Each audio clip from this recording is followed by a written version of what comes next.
What is the purpose of the United Nations? The UN has such tremendous potential. I've always said it.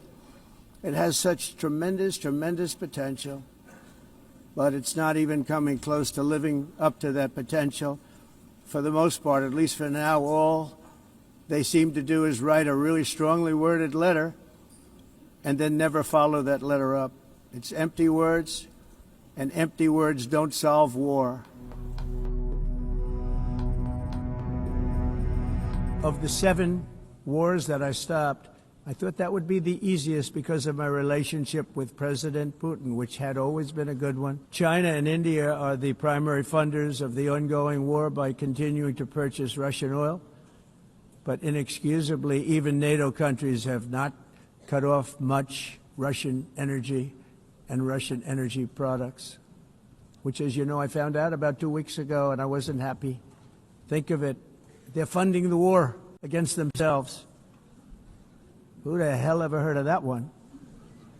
In the event that Russia is not ready to make a deal to end the war, then the United States is fully prepared to impose a very strong round of powerful tariffs, which would stop the bloodshed, I believe, very quickly. But for those tariffs to be effective, European nations, all of you are gathered here right now, would have to join us in adopting the exact same measures.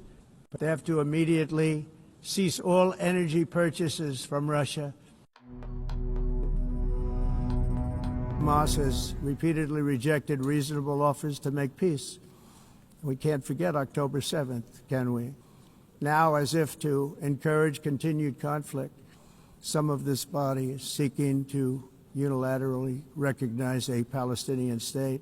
The rewards would be too great for Hamas terrorists for their atrocities. This would be a reward for these horrible atrocities. The world's #1 sponsor of terror can never be allowed to possess the most dangerous weapon.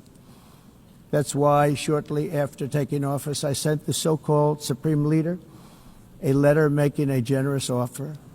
I extended a pledge of full cooperation in exchange for a suspension of Iran's nuclear program. The regime's answer was to continue their constant threats to their neighbors and U.S. interests throughout the region and some great countries that are right nearby. With Iran's nuclear enrichment capacity demolished, I immediately brokered an end to the 12-day war, as it's called, between Israel and Iran.